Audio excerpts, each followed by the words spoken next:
최근 미래창조과학부에서 과학기술과 정보통신기술을 기반으로 미래 유망 10대 신서비스를 담은 뉴노멀 시대 성장 전략을 발표했습니다.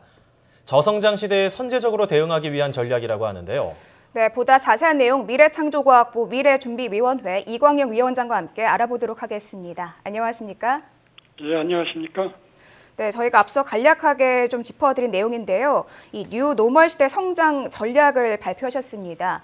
조금 이름이 어려운데 이 뉴노멀 시대란 무엇인지 또 왜 성장 전략이 필요한 것인지 설명해 주시죠.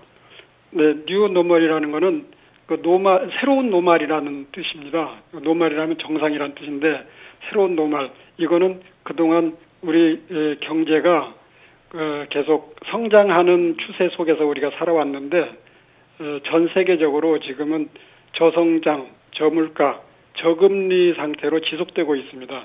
이런 상태를 뉴노멀이라고 하고 있고, 우리가 이 시대의 성장 전략을 발표한 거는 이와 같이 전 세계적으로 저성장 시대로 들어가지만은 우리는 계속 성장할 필요가 있기 때문에 그 전략을 제시한 것입니다.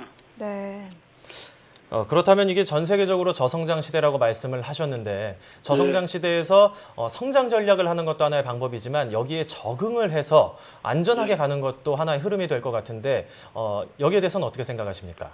네, 많은 나라들이 이 저성장 시대에 적응해서 그대로 그냥 경제를 운영하는 방법을 취하는 경향도 있습니다. 그러나 우리나라는 실업 문제가 좀 상당히 심각합니다. 특히 청년 일자리라든지. 그래서 성장을 해야지 새로운 일자리가 생기고 사회가 안정되기 때문에 우리는 성장 전략을 펴서 과거처럼 크게 성장을 할 필요가 있습니다. 그래서 이런 성장 전략을 제시했습니다. 네, 우리나라의 저성장의 일자리 문제 때문에 그렇다고 말씀해 주셨는데 또 외부 환경의 요인도 많이 영향을 끼친다 이런 그런 의견도 나오고 있거든요. 예. 네, 그래서 우리나라의 이 수출 중심의 경제 구조를 좀 내수 중심으로 바꿔야 한다 이런 의견도 나오고 있는데요. 여기에 대해서 어떻게 생각하십니까? 네, 맞습니다. 지금 우리나라에서 수출 부진 같은 걸 보면은 이제 중국이 저성장으로 가기 때문에 받는 영향이 크거든요. 그렇기 때문에 일부에서 우리나라가 너무 수출 중심 경제 구조를 가지고 있기 때문이다. 그러니까 내수 시장 중심으로 바꿔야 된다. 이런 이야기를 하는 분들이 있습니다. 그런데 이때 우리가 생각해야 될 게 우리나라는 그 에너지 수입을 굉장히 많이 해야 됩니다. 에너지 수입하기 위해서 달러를 벌어들여야 되는데 내수 시장만 가지고는 그 많은 달러를 벌어들일 수가 없어요. 그렇기 때문에 우리는 운명적으로 수출을 해서 달러를 벌어야 되는 그런 그 상황에 처해 있습니다. 그래서 이번 성장 전략도 수출 지향성을 유지하면서 성장하는 것을 추구했습니다. 네, 그렇다면 이제 뭐 에너지 수입 때문에 어쩔 수 없이 수출이나 수입에 좀 많이 신경을 써야 된다는 말씀이신 것 같은데요. 그렇다면 뉴노멀 시대 이제 성장 전략에 대해서 좀 간단하게 소개를 해주시죠. 네, 이번에 저희들이 제시한 성장 전략은 크게 세 파트로 되어 있습니다. 첫째는 기존의 우리 주력 산업, 우리가 지금 잘하고 있는 산업을 ICT와 인공지능과 결합해서 4차 산업화하여 경쟁력을 높이자는 것이 첫째 부분이고요. 두 번째 부분은 지금 우리가 잘 하지 못하지만은 선진국이 잘하는 부분이 있습니다. 그런 분야들을 발굴해서 새로 육성하자 이것이 있고요. 그리고 세 번째 파트에는 서비스 산업을 육성하기 위해서 10대 유망 서비스를 발굴해서 제안한 내용이 되겠습니다.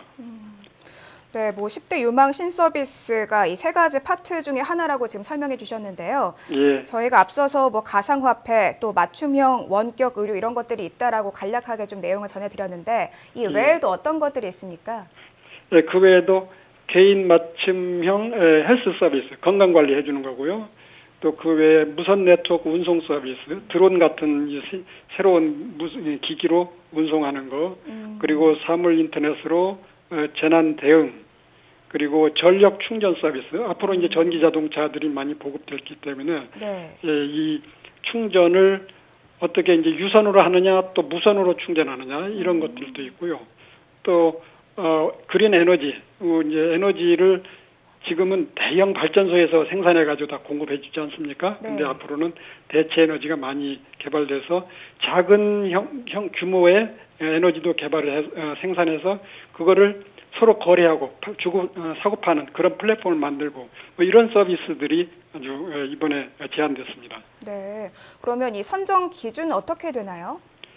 이 10대 서비스 선정은요, 전문가들이 연구를 해서 27개 서비스 후보를 만들어냈고요.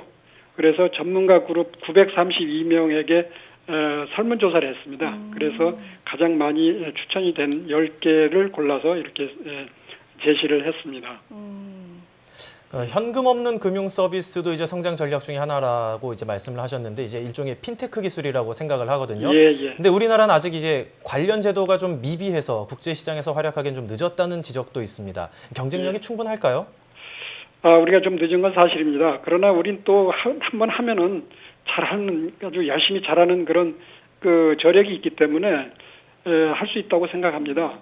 예를 들어서 우리 지금 핀테크 비트코인도 있지 않습니까? 그리고 네. 우리가 그동안 사용하던 이제 도토리라든지 쿠폰이라든지 상품권 이런 것들도 다 한국은행에서 발행하지 않은 가상 화폐이거든요.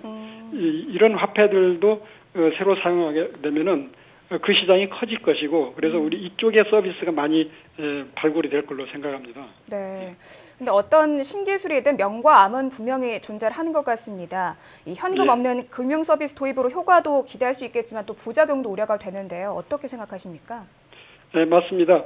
이와 같이 우리가 현금을 들고 다니지 않고 가상 지금 현재는 뭐 신용카드라든지 가상화폐, 쿠폰 이런 거를 들고 다니면은 편리한 점도 있지만은 잘못하면은 이제 이런 것도 있죠. 이제 사기, 또 위조, 또 그리고 남의 화폐를 대신 사용하는 것들 이런 것들이 가능합니다. 그래서 이걸 방지하기 위해서는 그 암호 또 생체 인식 기술 이런 것들이 동시에 발달해야지 안전하게 이 가상 화폐를 이용할 수가 있습니다. 네. 뭐 알파고와 이제 인공지능에 대한 논의가 활발해지면서 없어지는 직업에 대한 우려들이 굉장히 컸었거든요. 근데 예. 이렇게 신서비스가 또 나타나게 된다면 새로운 직업도 나타나게 될 것 같은데 예. 여기에 대해서 좀 생각을 해보신 게 있으신가요? 그럼요. 새로운 이제 이 자동화되고 인공지능이 이제 보편화되면은 없어지는 직업도 많이 있는데 또 새로 생기는 직업은 여기에서 제시했던 그 10대 서비스 산업이라든지 또 인공지능을 만들고 또 로봇을 만들고 이런 직업은 또 새로 많이 생길 겁니다. 예를 들어서요. 우리가 지금 많이 사용하고 있는 스마트폰 있잖아요. 네. 이 스마트폰이 기존에 있던 카메라 시장, MP3 시장, 녹음기 시장을 굉장히 거의 뭐 굉장히 축소 많이 시켰지 않습니까? 그쪽에 일자리를 많이 없앴어요. 그러나 또 스마트폰이 나오면서 스마트폰을 만드는 사람들, 스마트폰 거래하는 사람들이 굉장히 그 직업이 많이 늘었습니다. 그래서 새로운 직업도 많이 생길 겁니다. 네.